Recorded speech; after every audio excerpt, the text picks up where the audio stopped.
Okay, this is a reflection of the EduTech content from the EduTech bootcamp that we had some time ago. And in my reflection, I am going to be concentrating on QR codes used in education, and especially in the context of vocational education and under the framework of TPACK. I have done a mind mapping presentation using the visual understanding environment which has been created by Tufts. It was a bit complicated, but I thought I'll give it a shot. So first, before we can talk about what is the content that we are going to be learning about today, we should begin by analyzing what is the TPACK framework. So the TPACK framework is a model that can be used to help teachers know how to integrate technology into education. Under the TPACK framework, normally you analyze a teacher's capabilities in pedagogical knowledge over here. So in this case, it's about knowledge on how to teach your field of expertise. And under TPACK, you also analyze a teacher's content knowledge. So in this case, it's about what is your field of expertise. For instance, I have my field of expertise in environmental technology.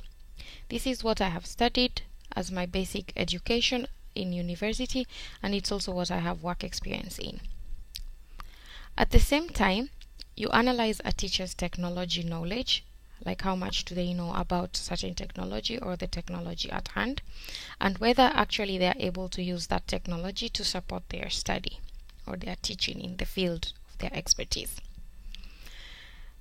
In specific context, I would say that my content knowledge is environmental technology, and I would say that I am especially very good at sanitation, energy, water, wastewater, and solid waste technology.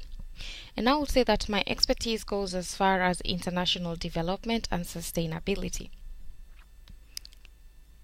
In terms of pedagogical knowledge, I'll say that so far I have good knowledge on different methods and techniques, and especially project-based learning and progressive inquiry. You can see more about project-based learning from this URL and more about progressive inquiry if I just make this a bit bigger, because this will be of interest to us later. This is progressive inquiry, which has been developed by Helsinki University. Okay. At the same time, I have good pedagogical knowledge on learning theories, so I am quite aware of how people learn and what are the theories surrounding this learning and different things. At the same time, I have good knowledge of learning styles from previous studies from this semester, and I'm quite aware about the different ways in which students learn.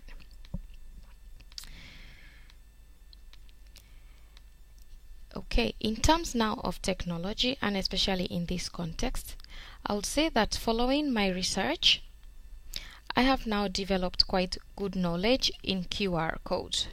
So we shall be focusing on that. So what are QR codes? We make this a bit smaller so that we can be able to view it better. Yeah. So what are QR codes? QR codes are quick response codes invented by Toyota to track cars during production. And what do you need so that you can be able to use QR codes?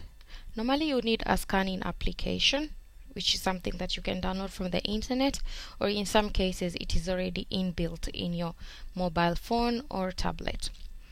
You need to have a camera on your phone or tablet, and at the same time you need connectivity, so internet. How are QR codes being currently used?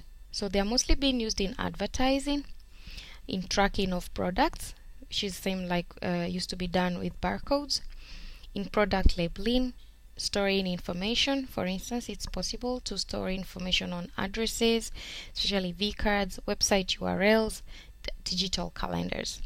They are also being used in direct Wi-Fi access, directing people on where there is Wi-Fi access, and then in encoding SMS messages and in sending emails.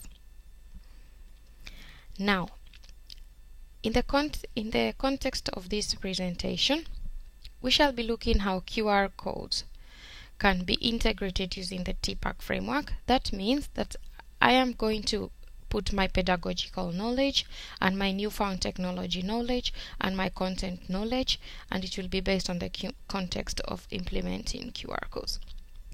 So to be able to do that, we have here the content which we shall be learning today, or which I'm supposed to be giving my students. So the content is on appropriate technology. So this is based on my field of expertise, and it's about designing the best sanitation technology for slums.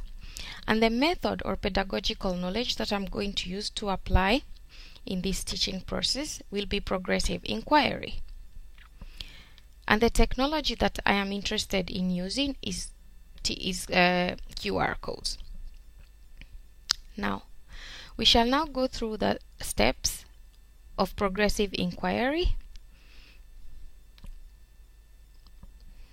to address the problem that we have pointed out. And below each step of progressive inquiry, we reflect on how QR codes can be implemented. So the first step of progressive inquiry is normally about setting up the context. So in this stage, students try to find out why is it important for them to learn about sanitation technology for slums.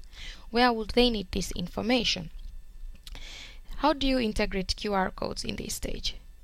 Students can create reflection platforms, for instance blogs, videos, and they can create QR codes for their URL links to share with other students, with their peers, and with the outside world. The next step of progressive inquiry is about presenting research problems. So what are sanitation technologies? What kind of sanitation technologies currently exist in slums, and what influences the choice of technologies? So the students in this stage come up with questions that they want to research about. So how can students use QR codes in this context? To be able to increase their understanding of the problems they are trying to solve, students can make field visits, for instance, to the slums, and they can take photos of slums, about the sanitation situation in slums, photos of the community, and they can interview community members. Students can then label photos using QR codes and use them to share on blogs, emails, and other different social media. The next step is about creating working theories. In creating working theories, students analyze what kind of information they already know on the topic.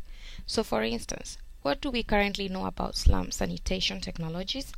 What do we know about sustainability? What is international development? Normally, they try to think what is their hypothesis, their perceptions, and their own theories. In this stage, students can use blogs to reflect about these issues. They can also create videos on their own reflections.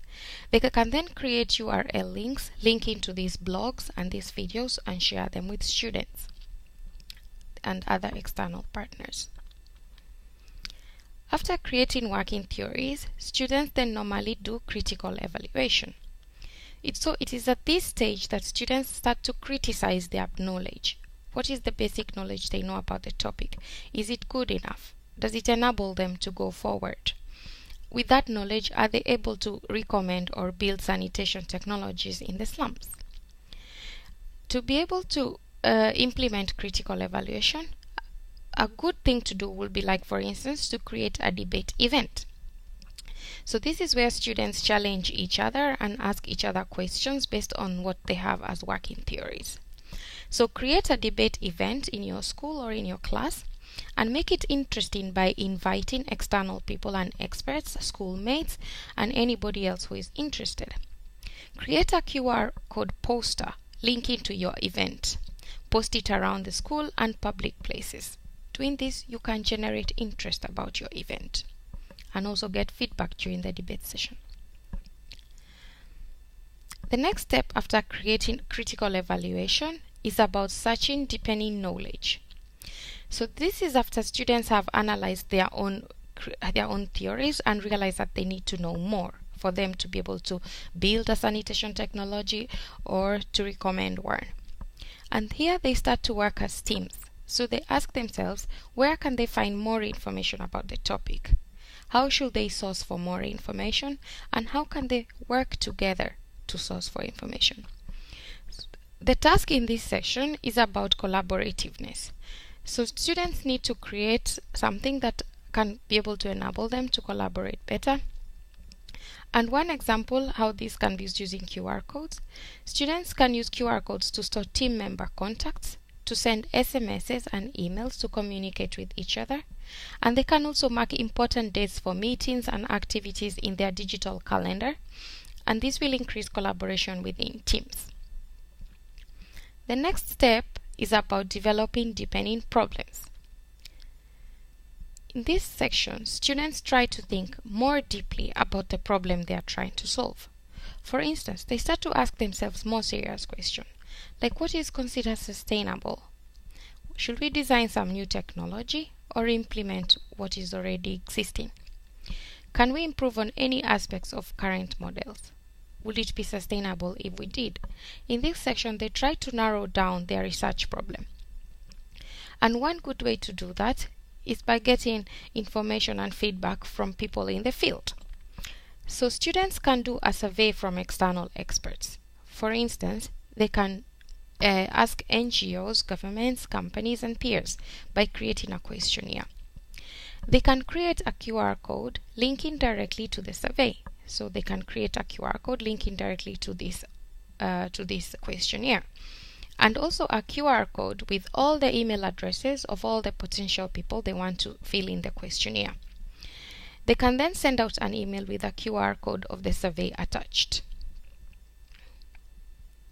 The next step, which is the last step in progressive inquiry, is about new theories. So at this stage, students then can decide that have they actually come up with something new?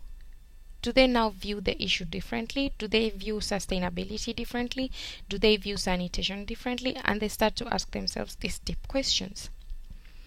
In this section, to be able to share this information with other people, students can hold a presentation reflecting on what new or added knowledge they have obtained. They can post it on their already coded blogs. That was an example of how QR codes can be used to link my pedagogical knowledge and my content expertise. But in regard to usability, so what are the advantages of QR codes? We will say that QR codes actually do offer shortcuts to otherwise long processes. For instance, long links and stages of accessing information. With just one scan, you can be able to access a ton of information. It also enables storage of a lot of information, which is why it becomes easier to jump many stages of accessing it. And it is possible to have one QR code linking to your phone, address, websites, and other pages. The use of QR codes is a new craze. People are still very excited about it, and this means that it has more potential to drag traffic into your links and to whatever sources or methods you are using it for. It is something you can consider to be in your pocket all the time if you have a smartphone. But of course, there are also some disadvantages of QR codes. It's a very technology-specific application, and it's only possible to have it on smartphones or tablets and requires connectivity, therefore internet. This means that people who are in very inconsistent internet access or do not own smartphones or tablets cannot be able to use this application. The technical explanations on the usability are too complex in some cases. For instance, how to link QR code to your V-card. Some user functions are only available on specific phones, especially directing Wi-Fi access or directing people on where to find Wi-Fi access is only currently available on Android. Apart from linking to URLs, the use and effectiveness with other functionalities in relation to education is not yet known. This means that as an edutech technology, it's not yet known what will be the impact of using QR codes on learning.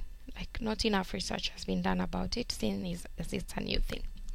So this is my presentation about how I can integrate QR codes into education in the context of TPACK.